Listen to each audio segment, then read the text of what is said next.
They never wanted you to hear what happened inside that house. Not because it was violent, not because it was shameful, but because it exposed a fracture in the hierarchy that held an entire civilization together. One crack in the illusion of power, and the whole myth of the Old South starts to rot from the inside. What happened in that study at 3 a.m. wasn't just an affair. It was treason against the social order, the gender order, the racial order, and the unspoken code of domination that every plantation depended on. And the woman who discovered it didn't simply react. She weaponized the system itself, turning the machinery of slavery into a tool of private vengeance. No witnesses, no courtroom, no public scandal, just two men, one white, one enslaved, vanished into the underworld of America's most profitable shadow economy. The human trafficking markets nobody taught you about in school. Because this story isn't just about betrayal. It's about ownership. The kind of ownership that wasn't just physical, but psychological. The kind that taught every man, every woman, every enslaved soul exactly where they belonged in a pyramid of power built on fear. A wife could not own her husband. A slave could not own his body. But the plantation mistress? She understood the one rule no one ever admitted out loud. If you cannot break the system, you can bend it until it becomes your weapon. And so, while the South slept, while the cotton barons dreamed of profit, while the preachers practiced their righteousness, Catherine Hartley planned a disappearance. Not a murder, not a scandal, something worse.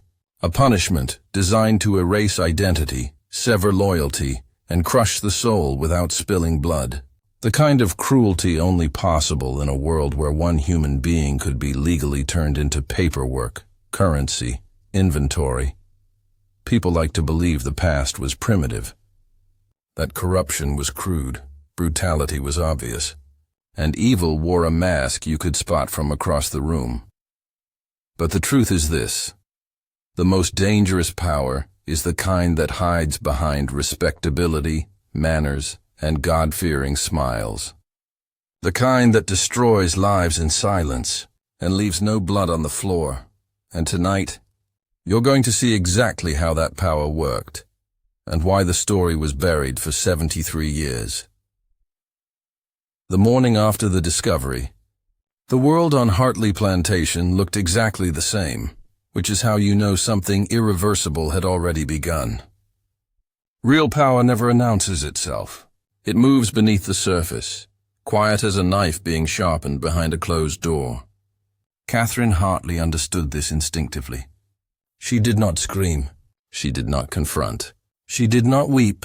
She did what true operators always do. She observed, calculated, and acted before anyone realized the board had shifted. While Thomas drank his coffee and pretended to be the master of his life, Catherine had already decided his fate.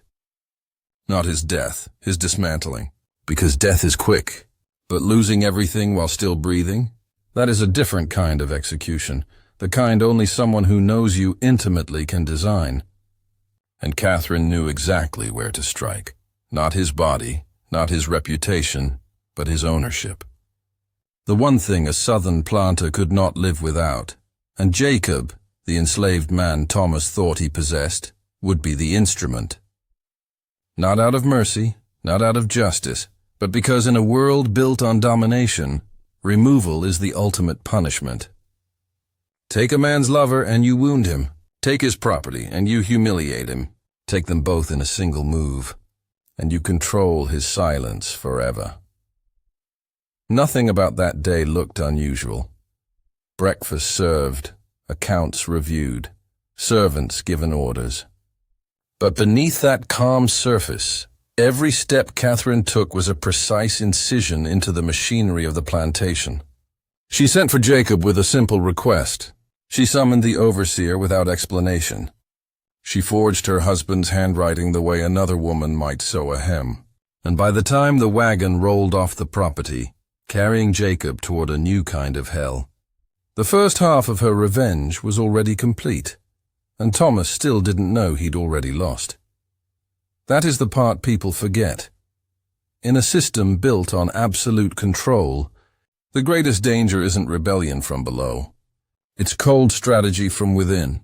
Because when the obedient wife decides she will no longer play her role, every rule holding society together becomes a weapon in her hands. You've heard stories about slave owners. You've heard stories about cruelty, but this is the story nobody told you. The mistress who learned to wield the institution like a blade.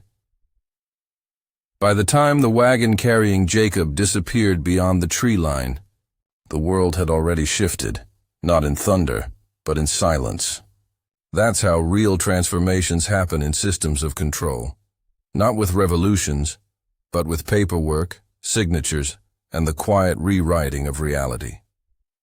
Jacob wasn't dead. He was worse than dead. He was reclassified. Erased from the plantation ledger, reassigned to another owner, converted back into liquid currency, the way you'd move cattle, equipment, or debt. And the man who once believed he had some shred of agency, of connection, of secret intimacy with the master, now belonged to the open market, a marketplace built on skin, obedience, and compliance. But the brilliance of Catherine's move wasn't just the sale. It was the timing. She didn't confront Thomas first. She didn't wait for guilt or panic or confession. She didn't give him the chance to beg, threaten, or explain. She severed his attachment before he even knew it was being taken. That is psychological warfare. That is how you break a man who thinks he owns everything, by proving there is something he cannot protect. And make no mistake, what she did next was not improvisation. It was chess. Because you do not remove a slave without removing the master bound to him. One disappears into the economy, the other will disappear into disgrace. And both will learn what it feels like to be powerless under a system they once believed they controlled. Thomas was still walking the property, still giving orders, still believing he stood at the top of the pyramid. He had no idea that every legal structure he trusted, marriage law, property law, slave law, church law, had already turned against him. And the person delivering the blow wasn't a judge or an abolitionist, but the woman who poured his coffee that morning. That is the real history they sanitized. Not just the brutality of slavery, but the flexibility of it. How it could be used not just to punish the enslaved, but to destroy the enslaver. We were taught the system was rigid. The truth is it was elastic, but only for those who understood how to pull the right threads. And Catherine Hartley? She was already pulling the next one. While Jacob was being handed over to the traders in Utah, Thomas was still living inside the illusion of control, the same illusion every man of power depends on, that nothing moves without his knowledge. But that's the fatal flaw of authority built on ownership instead of awareness. A man who believes he owns the world stops paying attention to the details of it, and the details are where revolutions begin. Catherine understood the plantation better than Thomas ever did. Not the land, the psychology. She knew how gossip moved between the quarters. She knew which servants feared her, which resented her, which admired her competence more than they hated her power. She knew that silence could be purchased, but loyalty had to be engineered. So before Thomas even had a chance to notice Jacob's absence, she spread the one thing that kills resistance faster than violence: confusion. The enslaved people knew Jacob was gone, but they didn't know why. The overseer knew something had happened, but not what it meant. The house servants sensed tension, but had no context. And in a world where information was survival, uncertainty worked like a choke collar. No one could predict the next move, so no one risked making one. That is how you rule without force, not by fear alone, but by destabilizing the map of reality itself. And while the silence grew, Catherine prepared the second cut. Because Jacob's removal wasn't the punishment. It was the extraction, the removal of the variable. Now came the inversion. The moment when the master becomes the object, the owner becomes the owned. The man who thought he commanded every life on the property becomes the one whose life can be bought, sold, and relocated without a single accusation spoken aloud. She wasn't going to expose Thomas. She was going to process him. There were brokers who didn't deal in the open market. Not the auction block, not the public square, not the courthouse steps.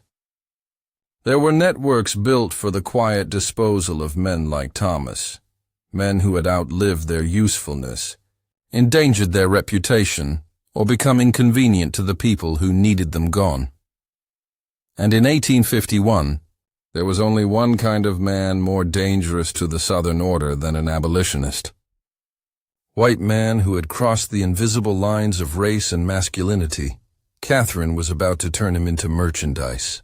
Thomas still hadn't noticed Jacob was gone, and that's the part most men will never accept, that the trap is already closed before they even know they were hunted. He woke, dressed, walked the property, gave orders, corrected ledgers, and all the while the ground beneath him was dissolving. Power doesn't collapse in a thunderclap. It collapses like a floorboard quietly eaten from the inside, right up until the moment it can't hold the weight anymore. Catherine didn't rush. Precision is always slower than rage. She wasn't interested in scandal or confrontation. She was interested in erasure. The same sentence Thomas had casually handed out to others for years. She had already secured the cooperation of the one person Thomas believed was beneath relevance, the notary. Because plantations didn't run on whip and violence alone. They ran on documentation, transfers, amendments, witnesses. Every life had a number. Every number had a line, and every line could be rewritten. She had arranged a transfer of ownership, not of property, but of debt. You see, the Hartley estate wasn't as untouchable as it looked. Thomas was leveraged, land-rich, cash-poor, crops fluctuated, creditors circled, and Catherine found the one ledger that mattered, the one Thomas forged 3 years earlier to hide the loss of funds from a failed cotton shipment. That forgery wasn't just a crime, it was a rope, and she was already tightening it. A single signature from a husband in temporary medical decline could legally shift control of the estate. But for that to work, Thomas needed to be declared incapable, which meant a doctor's examination, which meant a narrative of instability. Not madness, that was too obvious. Weakness, stress, moral failure. A man unable to manage his own affairs. And that's where the genius enters. She didn't need to accuse him of adultery. She just needed to let the right people suspect it. Because in the Old South, a white man sleeping with a black woman wasn't a scandal. It was routine. But a white man developing attachment? That shattered the code. The unspoken rule was simple. You can use them, but you cannot choose them. Thomas had chosen, and that choice made him disposable. Catherine didn't just remove the slave. She weaponized the betrayal. The first crack in Thomas's world didn't come from Catherine. It came from the silence of the plantation itself. Jacob's absence was a missing note in a song he'd heard every day for years, the voice that answered him, the footsteps behind him, the hands that completed his orders before he even finished speaking. A man can ignore many things, but he cannot ignore the sudden disappearance of the one person he feels entitled to. Thomas asked a question. No one answered. He asked again. The overseer hesitated. The slaves avoided eye contact, and in that moment, Thomas felt something he'd never felt on his own land. Uncertainty. That is the moment power begins to rot. Not when control is taken, but when the assumption of control goes unanswered. By noon, Thomas was searching for Jacob. By dusk, he was demanding answers. By nightfall, he was shouting at walls. But all of it was theater staged for an audience that had already stopped believing in the actor. Catherine didn't need to confront him. She let the silence do the cutting. Silence is not absence. It is accusation without a voice, judgment without a jury. And Thomas, for the first time in his life, had to face the possibility that someone else had made a decision inside his world without his permission. He confronted Catherine. She didn't lie. She didn't cry. She didn't rage. She simply said, "It's already done," not a sentence, a verdict. That's when the truth surfaced. Not the truth of Jacob, but the truth of Thomas. He wasn't angry because Jacob was gone. He was angry because someone else had claimed the authority to remove him. His rage wasn't about loss. It was about hierarchy. The system he lived by didn't break because a slave was sold. It broke because the wrong person did the selling. And that's the part history books never taught. Slavery wasn't just oppression of the enslaved. It was a hierarchy of ownership, and even the owners could fall through the trapdoor if they violated the invisible script. Catherine had positioned herself, legally, socially, and psychologically, as the arbiter of that script. Thomas still believed he was the master. He had no idea that, in the eyes of the law, he had already been demoted to asset. The night after Catherine's calm declaration, "It's already done," Thomas didn't sleep. Not because he feared what had happened, but because he couldn't locate himself inside it. A man like Thomas didn't understand loss without a visible enemy. He needed someone to blame, someone to punish, someone to reassert dominance over. But there was no rebellion, no witness, no confrontation. Just an empty space where Jacob had been, and a wife whose expression didn't register fear, anger, or apology. Only completion. That's when the second phase of domination begins. When the victim starts to realize the attack happened in the past tense. Catherine didn't isolate Thomas physically. She isolated him structurally. She knew that when a powerful man panics, he exposes his weak points, the debts he hid, the alliances he assumed, the people he thought were loyal because they had to be. That's when she visited the pastor, the banker, the notary's assistant, not to accuse Thomas, but to suggest that he had been showing signs of moral fatigue. That phrase was a weapon. Not madness, not sin, not scandal. Just enough weakness to make people reconsider how much confidence to place in him. And in a society built on hierarchy, confidence is currency. She didn't need to destroy his reputation. She only needed to subtract certainty from it, because a plantation owner who can't control his household can't control his land. And a man who can't control his land can't control his debts. And a man who can't control his debts doesn't own anything at all. Meanwhile, word traveled through the enslaved quarters, not of Jacob's sale, but of Thomas's unraveling. And that changed something far deeper than emotion. It changed posture. The enslaved didn't stand straighter or speak louder. They simply paused half a second before answering him. They moved slightly slower. They looked at him a fraction too long. Tiny things. But Thomas felt them. Because a man used to total obedience can sense even a 1-degree shift in gravity. That's when he finally understood. Power isn't taken with force. It leaks through hesitation, and Catherine had engineered hesitation into every corner of his world. He still believed he could reverse it. He didn't yet know the reversal had already been notarized. By the 8th day, Thomas wasn't trying to find Jacob anymore. He was trying to find evidence that he still mattered. He walked the fields with the posture of a king whose crown had slipped, still issuing commands, still performing ownership. But his voice no longer carried the weight of inevitability. And when a man built on entitlement senses the world softening around him, he doesn't admit fear. He compensates with aggression. So Thomas did what every threatened patriarch does. He tried to reassert the script. He called for a meeting with the overseer at dawn. He demanded records. He shouted instructions. He rehearsed authority the way an actor rehearses lines from a play that no longer has an audience. The tragedy wasn't that the commands were ignored. It was that they were obeyed. Slowly, mechanically, without conviction. That's worse than rebellion. That's the world pretending you still matter. Catherine watched all of this with the coldness of a strategist measuring distance, not emotion. She didn't need to confront him again. She only needed witnesses to observe the decline. Because in a hierarchical society, the fall of a man like Thomas isn't validated by what he loses. It's validated by who sees him lose it. Every Southern household had 2 courts, the legal one and the social one. Catherine had already begun the trial in both. The notary had filed the temporary transfer of authority as a precautionary measure. The doctor had been informed of Thomas's recent erratic behavior, even though he hadn't displayed any yet. And the banker, the one who held the plantation's line of credit, had been politely reminded that the Hartley estate might soon need new leadership to ensure stability. All of this was done with the same signature Thomas had used to approve bills of sale. Slave punishments, crop reports, and church donations, his own. His handwriting was still on the page. His power wasn't.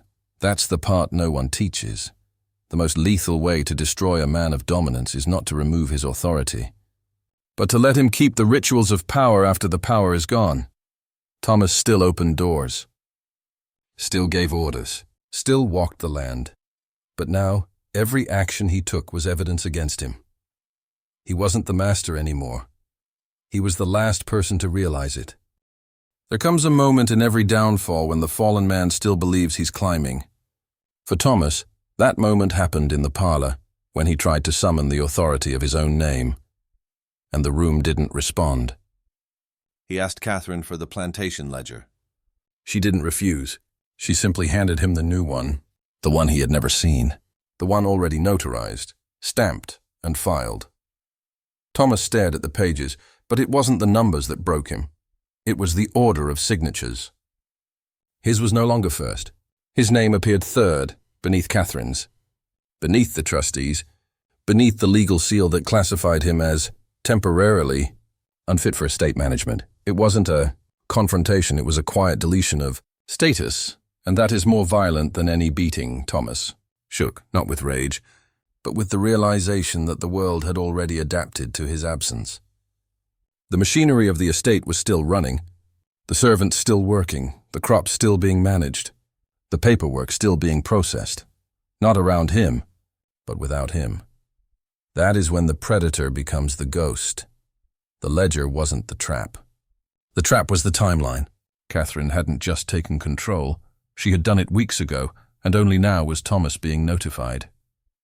Everything he wanted to argue against had already been documented, witnessed, and entered into legal reality.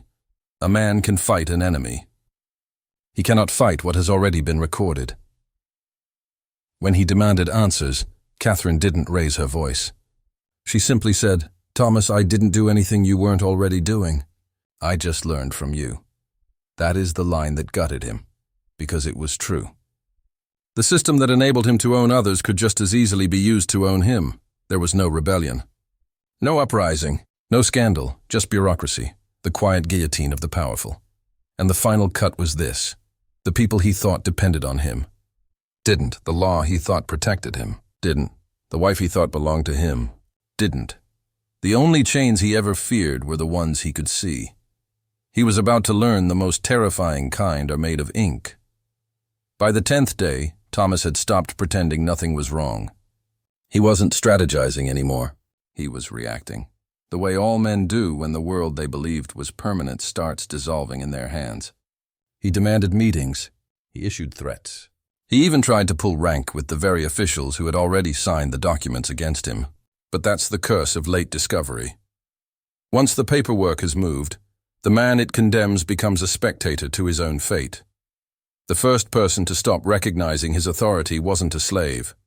It was the banker. Thomas rode into town, intending to renegotiate a line of credit, the same one that had allowed him to mask years of financial decay. But the banker didn't greet him with respect or even caution. He greeted him with policy, a new one that required authorization from the acting executor of the estate, Catherine Hartley. Thomas didn't yell. He froze, because that's when he finally understood. This wasn't about Jacob. It wasn't even about betrayal.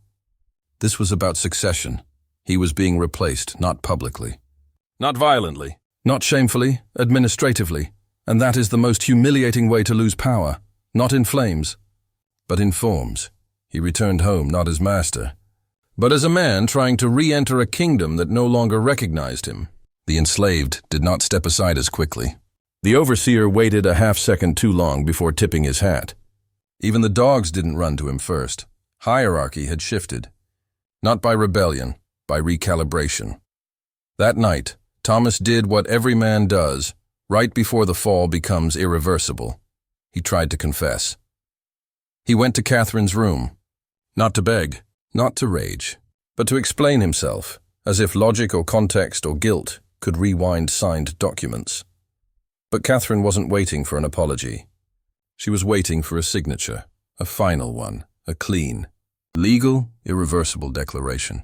A voluntary transition of control due to personal incapacity. Signature she already knew he would give, because men who feel their power slipping will sign anything if it buys them the illusion that they still have a choice. The truth? He didn't, and neither do the men watching this. Not if they refuse to learn what Thomas never understood. Power isn't lost when someone takes it from you. It's lost the moment you believe no one can. The signature Catherine wanted wasn't written with ink. It was written with surrender. And Thomas gave it, the way every man gives it when he still believes he can negotiate with a system that has already filed him under irrelevant. He signed the document that confirmed his temporary incapacity, believing it bought him time. In reality, it closed the door behind him, because the moment a man admits, on paper, and that he cannot manage his own estate, every decision he makes afterward becomes inadmissible. He isn't an owner anymore. He's a dependent, and dependents don't command. They request. Thomas didn't know it yet, but the document he signed didn't make Catherine the temporary authority. It made her the permanent precedent. From that moment forward, every signature she placed was legally stronger than his. That is how a king becomes a guest in his own kingdom. But there was a second trap hidden in the paperwork. One, Thomas didn't see because he was still clinging to his identity, not his reality. The document didn't just remove him from financial control, it removed him from legal protection. No man in the South could be arrested, audited, or seized while he was the legal head of a plantation. The system treated him as the spine of the economy. But once he signed it away, he became ordinary, arrestable, investigable, expendable. And the people who had been waiting years to watch a plantation owner fall, creditors, rivals, county officials, silent enemies, finally had legal access to him. Catherine didn't accuse him of a crime. She didn't have to. She just removed the shield. A powerful man doesn't fall because someone pushes him. He falls when the ground that held him up disappears, and the ground, for men like Thomas, was never strength, intelligence, or dominance. It was status. Once stripped, he was just a man with debts, rumors, and no allies. The slaves didn't fear him. The bankers didn't trust him. The law didn't shelter him. The wife didn't defend him. And for the first time in his life, the question wasn't, who do I own? It was, what can be done to me? Because now, legally, financially, and socially, Thomas Hartley was property. Once the transformation was complete on paper, the world around Thomas adjusted with chilling efficiency. The shift wasn't dramatic. No guards, no chains, no public announcement. That's not how true power works. It doesn't need spectacle. It needs consensus. And consensus had already decided Thomas was no longer a force to obey. He was a formality to remove. Catherine didn't isolate him physically. She isolated him socially. Invitations stopped arriving. Letters were redirected. Men who once praised him now avoided being tied to him. Women who once greeted him with polite respect turned their eyes first to Catherine, as if waiting for permission to acknowledge him at all. That's the cruelty of a social hierarchy. When you fall, you don't just lose allies, you lose witnesses. No one wants to be seen helping the man losing power, but everyone wants to be seen helping the one who replaced him. The overseer, who once snapped to attention at Thomas's voice, now waited for orders from Catherine. The pastor who dined with him monthly now mentioned concerns about spiritual leadership in the household. Even the doctor, the quiet, neutral doctor, addressed Thomas with the clinical distance used for patients. Not men. It wasn't hatred. It was reclassification. And once a man is reclassified, the world doesn't need to destroy him. It simply stops believing in him. But Catherine wasn't. Done, because the final stage of control isn't legal or financial. It's narrative. She controlled the story now. The troubled husband, the moral exhaustion, the temporary decline, not accusations, suggestions. And suggestions are deadlier than accusations because they don't require proof. They only require repetition. She let the rumors spread in the gentlest, most devastating form. He hasn't been himself lately. That phrase does more damage than any scandal. It doesn't attack the behavior. It attacks the identity. Thomas tried to resist. But resistance requires an audience, and his had already turned its chairs towards someone else. He wasn't arguing against Catherine. He was arguing against momentum. Every empire collapses in 3 stages. First, people question you. Then they doubt you. Then they forget you existed before the fall. Thomas was now entering stage 3. They were already speaking of him in the past tense, and he was still alive. The moment a man realizes he's been erased is not when he loses power. It's when he tries to use it, and nothing happens. That moment came for Thomas during dinner. A simple command, bring more wine, spoken with the same tone he'd used for years. But the servant didn't move. Not because he was defiant, but because he was waiting. Waiting for Catherine's eyes. And when she didn't nod, the order died in the air. That is the purest form of humiliation. Not disobedience, but indifference. A king can punish rebellion, but he can do nothing against a world that no longer recognizes the crown. Thomas didn't explode. He didn't shout. He didn't overturn the table. He just stared at the servant, at Catherine, at the guests pretending not to notice. And in that stillness he felt it fully. The law wasn't what made him powerless. The people were. A system built on obedience collapses the moment obedience becomes optional, and Catherine had made it optional. The very servants Thomas believed were frozen in place by fear weren't. They had simply been waiting for permission to stop pretending. The hierarchy wasn't destroyed. It was reassigned. That night, Thomas didn't storm out. He withdrew, like a man trying to walk off a wound that was already fatal. He went to his study, not to plan, but to remember what it felt like to be someone the world reacted to. There were letters on the desk. Not addressed to him, addressed about him, one from the banker, one from the attorney, one from the county clerk. All of them used the same phrase. Pending your wife's approval, not the estate's approval, not the Hartley household's approval, her approval. In the South, a man didn't just lose power when he lost authority. He lost manhood when a woman replaced him in it, and that's why Thomas finally broke. Not because Catherine had taken control of the land, or the money, or the reputation, but because she had taken control of him. He was no longer feared, obeyed, or respected. He was managed. And the worst part? The system didn't punish Catherine for doing it. It admired her for doing it well. The plantation didn't change overnight, but the center of gravity did. Power had shifted, and everyone could feel it even if no one dared to speak it aloud. Catherine didn't need to announce her victory. She embodied it. Every decision flowed through her hands, every ledger, every shipment, every exchange. Thomas still walked the ground, still gave orders, still appeared to be the master. But now his authority was like a faded seal, once symbolic, now decorative. Even the men who once envied him began to avoid him. Not out of disgust, but out of instinct. Predators don't gather around the wounded. They wait for the carcass to fall. That's how Southern aristocracy worked. No one had to expose your weakness. All they had to do was notice it. And Thomas was becoming noticeable. He tried small rebellions first, correcting a servant's posture, raising his voice at a bookkeeper, making unnecessary inspections. But each act, once unquestioned, now echoed with emptiness. He'd speak and the world would pause, not out of respect but out of uncertainty. They were waiting for a second voice, her voice. That's how you know you've lost power, when even silence doesn't belong to you anymore. Meanwhile, Catherine was already moving on to the next stage of her design. One conquest wasn't enough. Revenge is never satisfied with correction. It demands replacement. She didn't just remove Thomas from dominance. She rewired the entire structure around her. Every business contact now dealt through her personal agent. Every account was updated in her handwriting. Every enslaved worker was reassigned, according to her evaluations, and all of it done under the pretense of helping her husband with his burdens.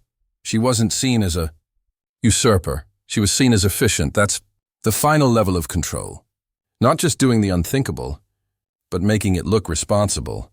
But power doesn't shift without consequence. Because while Catherine was securing the land, Jacob was already gone. Not dead, not punished. Something worse, unanchored, sold into a world designed to grind dignity down to silence. A place where names faded, and identity was whatever a price tag allowed. That was Catherine's masterpiece. She didn't destroy the men who betrayed her. She made sure the world forgot them. Jacob's journey didn't end in Utah. That was only the transfer point. Men like him weren't sold once. They were cycled, evaluated, repriced, shipped like silent currency across a network of men who never dirtied their hands with the truth of ownership, only with the profit of it. What Catherine did wasn't an act of rage. It was an act of erasure. She didn't want Jacob dead. She wanted him untraceable, because death ends a story. Disappearance rewrites it. The trader who received Jacob didn't care about the scandal that birthed the sale. He cared about attributes, strength, skill, obedience, silence. Jacob was worth more than the average field hand. A trained carpenter could be sold to plantations, rail projects, even urban builders. Men like him were circulation assets, never allowed to form roots, never allowed to regain identity. That was the punishment. Not torture, not chains, displacement. A man without place cannot gather resistance. A man without name cannot remember who he was. By the time Jacob realized he wasn't coming back to Hartley land, something inside him split. Not from heartbreak, from clarity. He was never loved. He was used. By Thomas for forbidden comfort. By Catherine for strategic vengeance. By the system for wealth. And now he was entering a world with no illusions left. Meanwhile, back in Alabama, whispers were beginning. Not of scandal, those were easy to contain, but of absence. People could accept death, illness, even sudden trips. But two disappearances, connected by silence, created questions. Questions that moved through parlors in coded language. Has anyone heard from Mr. Hartley's carpenter? Strange that Thomas isn't traveling with Jacob anymore. Odd how Mrs. Hartley seems steadier than ever. But the South had rules. Rules of omission. Never ask a question if the answer could stain a family name. Never expose rot if the facade still looks polished. Never give truth the air it needs to breathe. That's how power survives. Not by hiding the crime, but by agreeing never to look at it. And that is why Catherine's plan worked. Because she didn't fight the system. She weaponized it. She understood something most people never learn. If you control the narrative, you don't need to control the truth. But the deeper the lie is buried, the more it begins to rot from the inside. And the first person it poisoned wasn't Thomas. It was Catherine. Power taken in silence is never clean. It leaves residue, the kind that doesn't stain the hands but the mind. She had won, yes, but what she didn't understand yet was this. When you rearrange the world to eliminate a threat, the world you return to is no longer the one you ruled before. Her victory didn't restore balance, it rewrote it. The servants obeyed her, but not with loyalty, with calculation. They had learned something dangerous. Even a mistress could defy the hierarchy if she was clever enough. And once you prove a law is breakable, respect becomes negotiable. Her daughters watched her not with admiration, but with a quiet fear they couldn't name yet. They didn't see a mother protecting her home. They saw a woman who could silently destroy a man without raising her voice. And Thomas. He didn't rage. He didn't confront. He didn't even ask. He observed, a man can survive humiliation. But a man who has lost purpose is already halfway into the grave. He stopped hosting guests. Stopped visiting town. Stopped speaking unless spoken to. He was still there, but only in body. Catherine had removed Jacob, but in doing so, she had also removed the one thing tethering Thomas to meaning. Not love, but control. That was the real addiction. And when she severed it, she didn't just punish him. She hollowed him. That's the ruthlessness of psychological revenge. You don't need to kill a man. You just make him irrelevant. But the system that rewarded her silence also expected her to maintain it. She couldn't confess. She couldn't glory in what she'd done. She couldn't even remember it aloud. Her brilliance had become her prison, because forbidden power is never celebrated, only hidden. Halfway down the rabbit hole, you can still climb back out.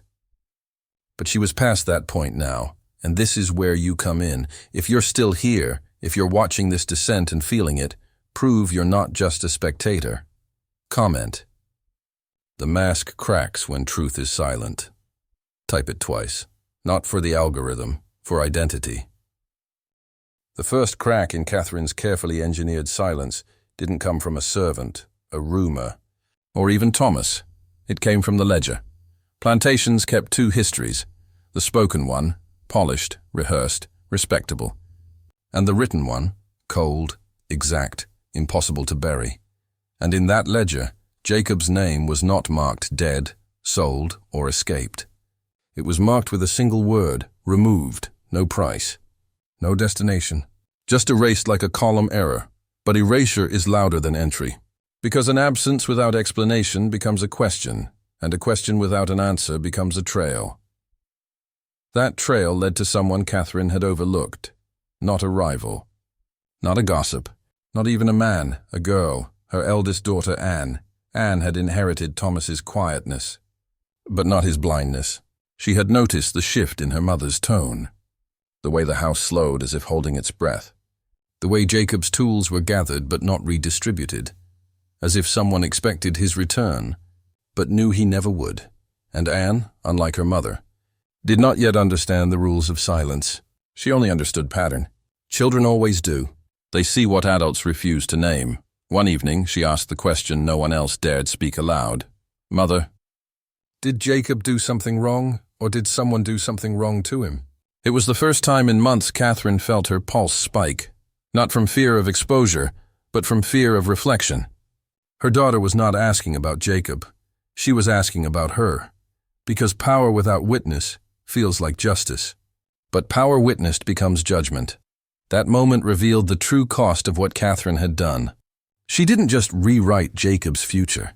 She rewrote her daughter's understanding of morality. Anne wasn't afraid of her mother.